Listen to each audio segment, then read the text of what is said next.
Welcome to Sweet Life Beat Life. We hope this video helps. In this video, I will explain how to play Brawl Stars on your Chromebook. Many Chromebooks offer direct support for Android applications through the Google Play Store, making it quite straightforward. First, you'll need to ensure your Chromebook's operating system is fully updated to the latest version. This helps guarantee the best performance and compatibility for running mobile games like Brawl Stars. Next, you'll need to enable the Google Play Store on your device.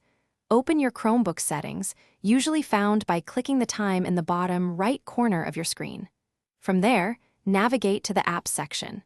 You should see an option to turn on the Google Play Store. Simply toggle this feature on to gain access to thousands of Android applications.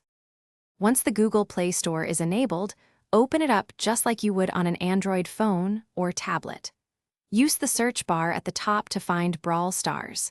When you locate the game, simply click the Install button.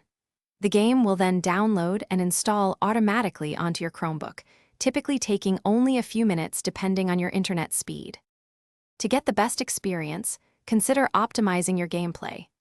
You can adjust the in-game graphics settings to find a balance between visual quality and smooth performance. For more precise control, connecting a Bluetooth mouse and keyboard can significantly improve your aiming and movement. Finally, always ensure you have a strong, stable internet connection to avoid any frustrating lag during your matches. Thanks for watching. Consider subscribing if we helped you.